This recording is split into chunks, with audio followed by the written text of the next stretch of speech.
9 मई का जो वाक़या है वो कोई आइसोलेशन में नहीं हुआ था। उसकी एक तारीख़ है और वो तारीख़ शुरू होती है अमेरिकन साज़िश से। ये नफ़रत के बीज अवाम में बोए गए, फिर मीर जाफ़र, मीर सादिक के नारे लगाए गए। ये कहा गया कि जानवर भी न्यूट्रल नहीं होता। मेरी सिलेक्शन करो, मेरा हाथ थामो, दूसरों का करो, दूसरों के तरफ बढ़ोगे या न्यूट्रल होगे तो वो काबिल नहीं है। रेड लाइन जो है वो खान है, खान नहीं तो पाकिस्तान।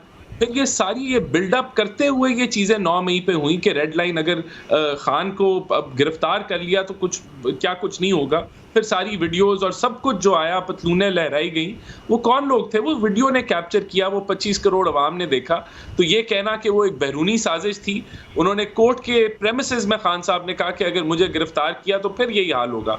वो तो खुशी मना रहे थे 9 मई के वाक़ये की कि देखो पब्लिक का कैसा रिएक्शन आया और क्या सबक सिखाया हमने फ़ौज को और फ़ौजी तनसीबात का क्या हाल किया। वो तो जब पकड़-दकड़ शुरू हुई तो फिर इन्होंने बैक ऑफ करना शुरू किया। इसकी तहकीक जो है वो तहकीक भी हो रही है, एविडेंस भी। अदर देन दिस राना एहसान साहब, ये बैरूनी साजिश किसने की? बैरूनी साजिश पाकिस्तान तहरीक इंसाफ के साथ कौन मिला हुआ था? देखें, बैरूनी साजिश 9 मई के वाक़यात में ये तो अब इन्वेस्टिगेशन ही बताएगी। मुझे तो नहीं पता, अगर किसी ने ये कहा है तो उससे ज़रूर पूछ लें। ये खान साहब की साजिश ज़रूर थी। नहीं, ये पीटीआई का प्लान, वो आप लोगों के सीनियर रिप्रेजेंटेटिव हैं राना सनाउल्लाह साहब, जो बैरूनी साजिश की वो जो उन्होंने फिर फॉरेन फंडिंग के पॉइंट ऑफ व्यू से की होगी कि इस पार्टी की जो फाइनेंस है वो फॉरेन फंडेड है, तो वहाँ से इनको सपोर्ट मिलती होगी। ये शायद उनका पॉइंट ऑफ व्यू हो। अच्छा, चलें राना एहसान अफजल साहब, हर बंदे को एक स्टेप पीछे हटना पड़ेगा, लेकिन एक बेहतर स्टेप लेने के लिए पाकिस्तान तहरीक इंसाफ के साथ आप कैसे मामला तय करेंगे?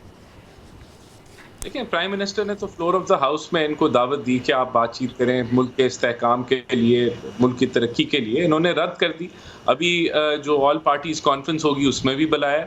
ये तो इनका है ना कि इन्होंने बात करनी है, नहीं कर दी। जमहूरियत की ये बात कर रहे हैं ना। मैं अब आपको बताऊं कि सर राना एहसान अफजल साहब, आप मेरी तरफ दावत पे आइएगा, लेकिन मैं आपको कोई इन्विटेशन नहीं दे रही। नहीं, देखें, मेरे ख्याल से जब उन्होंने बात ही रद्द कर दी तो फिर क्या इनविटेशन दें? फ्लोर ऑफ द हाउस में chief executive of the country prime minister ने ये दावत दी। वो एवी हवा में बात नहीं थी, बिल्कुल सीरियस दावत थी। ये मैं ज़रूर कहूँगा कि अभी इन्होंने जो दरगान अभी ये सुनाई है, करप्शन परसेप्शन इंडेक्स में करप्ट तरीन हुकूमत थी। एक ढेला बाहर जब हुकूमत, प्राइम मिनिस्टर खुद थे और खुद चोर दरवाजे से इस हुकूमत में आए, काबिज हुए 2018 में। प्रोजेक्ट पीटीआई लॉन्च हुआ, अभी इनको जमहूरियत याद आ गई है।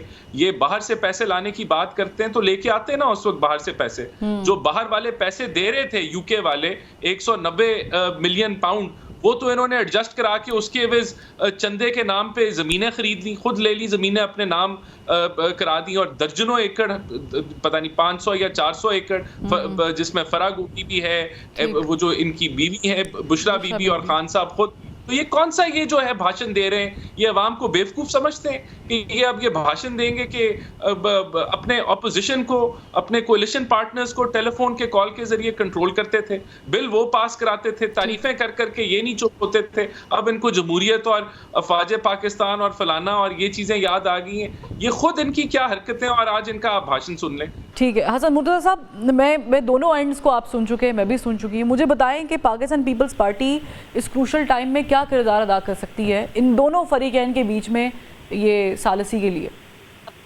देखें, हम तो बार बार ये बात कह चुके हैं कि ये सिलसिला खत्म होना चाहिए। हम सारे मुहिब वतन पाकिस्तानी हैं। ठीक है, एक वाक़या हुआ 9 मई का, उसके सारे सबूत, ऑडियो, वीडियो सारों के पास मौजूद हैं, लेकिन अब हमें उनसे आगे निकलना होगा। जो जिससे आपने अपने डिस्कशन का आगाज, यह मसला हमारा वो है, मसला हमारा 9 मई और ये नहीं है खान को इक़्तिदार मिलता है नहीं मिलता, कैसे मिलेगा, कब मिलेगा। ये टाइम अपने आप खुद ब खुद बदलते हैं। एक वक्त ऐसा था जब जनरल ज़िया-उल हक का दौर था तो लगता ही नहीं था कि कभी पाकिस्तान के अंदर जमहूरियत बहाल होगी और कभी जमहूरी इदारे दोबारा काम शुरू करेंगे और इस मुल्क में वज़ीर आज़म बेनज़ीर साहिबा होंगी। लेकिन टाइम आया तो उसकी मजबूरी बन गई। वो ना चाहते हुए भी मोहतरमा बेनज़ीर भुट्टो शहीद इस मुल्क की नहीं, दुनिया की, इस्लामी दुनिया की पहली वज़ीर आज़म मुंतखब हुई खातून। फिर मुशर्रफ का देख लें, फिर इसी तरह अदवार गुजरते रहे, वो चीजें बदल जाती हैं। मियां नवाज शरीफ साहब जब 10 साल के लिए इजराइल में गए तो था कि वो दोबारा आएंगे। मुस्लिम लीग कुछ 17 के 20 लोगों के साथ पंजाब असेंबली में बैठी थी, लेकिन दौर बदला, फिर वो आ गए। ये आते जाते रहेंगे। इस वक्त इशू जो है वो लोग महंगाई की चक्की में पिस रहे हैं लोग। नहीं तो सर, आप एक बड़ी जमहूरियत पसंद पार्टी हैं और आप लोगों के पास ये पावर तो है कि आप नून लीग को भी समझाएं और पीटीआई वालों को भी समझाएं कि जनाब आए, बैठें और बात करें, छोड़ें ये सारा कुछ। देखिए, हमने तो सबसे पहले तरीके इंसाफ को कहा था कि आप सिंगल लार्जेस्ट पार्टी हैं, आप हुकूमत बनाएं, हम लेते भी कुछ नहीं, हम आपका साथ भी देंगे, आप संभालें और चलाएं इस मुल्क को। हाँ। वो नहीं माने, फिर अल्टीमेटली हमें दूसरी तरफ जाना पड़ा और हमने उन्होंने हुकूमत बनाई जो सेकंड लार्जेस्ट पार्टी थे। नहीं, आप लोगों ने पहले पाकिस्तान तहरीक इंसाफ वालों से बात की मुर्तज़ा साहब के आप लोगों को वोट मिला, आए बैठे, हम आपके साथ हुकूमत बनाते हैं। साहब तशरीफ फरमाए, आप पूछ लें कि ये बात ओपनली थी, ये तो ओपन सीक्रेट था, सबके सामने था, मीडिया मैसेजिंग हो रही थी, उसमें तो कोई छुपी ढकी बात ही नहीं थी। तो आज भी हम तो ये बात कहते हैं कि आप किसी जगह पे बैठें और हमें बातचीत के जरिए ये मसले हल करने चाहिए। हमें हर चीज में ना अदालतों को ना इदारों को इन्वॉल्व करना चाहिए। सियासतदान तो मामलात को हल करते हैं, रास्ते निकालते हैं, चीजों को आगे बढ़ाते हैं। होता है ना, वो किसी इदारे को नहीं होता, वो सियासतदान को होता है वो। लेकिन मैं आपको याद करा दूं जो आज उनकी एक मेजर पॉइंट है ना जिस पे वो गुफ्तगू करना चाह रहे हैं, वो 2017 के बाद आप लोगों का भी था। नवाज शरीफ साहब ने बबागे दोहल कहा था। हसन मुर्तज़ा साहब, इसका एंड नोट क्या है? देखिए, मैं तो पहले भी कह चुका हूँ कि इनको बैठना पड़ेगा और आज पाकिस्तान के अंदर वाहिद आसिफ अली जरदारी एक ऐसी शख्सियत हैं जो सब कुछ, जो इनको भी रिलीफ लेके दे सकते हैं या जिसको ये इंसाफ कहते हैं, अगर इंसाफ भी मिलना है तो वो एक शख्स है जो लेके दे सकता है।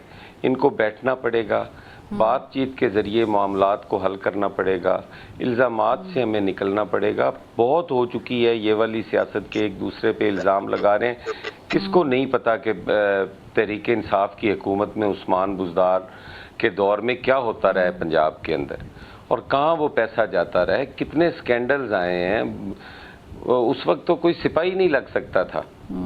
तो ये सारी चीज़ें जो हैं, ये किस तरह आप इनको कह सकते हैं कि ये ख़त्म हो जाएंगी? हमें बैठना पड़ेगा, हमें बातचीत के ज़रिए आगे निकलने की ज़रूरत है। खामोश हम क्यों इसी है में अगर उलझे रहेंगे, वो हम 2013 से आसिफ अली जरदारी तो बार बार ये बात कह रहे हैं, वो तो कह रहे हैं कि आओ बैठो, बातचीत करो और बातचीत के ज़रिए ये मामलात हल करो। इसमें इलेक्शन रिफॉर्म्स भी करेंगे। हम पिछले इलेक्शन को रो रहे हैं, आने वाले इलेक्शन का किसको पता है कि वो फेयर एंड फ्री होंगे। फ्री एंड फेयर इलेक्शन के लिए हमें इलेक्शन रिफॉर्म्स की जरूरत है। चले, मुझे ये बता दें, मैं वन लाइनर आपसे सवाल जानना चाह रही हूँ, जवाब जानना चाह रही हूँ। मुझे बताएं कि ये जो कहा जा रहा है 3 महीने की हुकूमत रहेगी, 4 महीने की रहेगी, आप क्या फोर्सी कर रहे हैं? मैं इसे देख रहा हूँ आगे चलते हुए। ये 3-4 महीने वाली दिल बहलाने के लिए गालिब ये ख्याल अच्छा है, बाकी ये हुकूमत आगे चलेगी, ये 3-4 महीने में कहीं नहीं जाने वाली। और आपके जो नून लीग के दोस्त हैं जावेद लतीफ़ साहब, उनकी बात से मुत्तफिक हैं आपके? ये हुकूमत हमें दी गई है। देखिए, हर आदमी का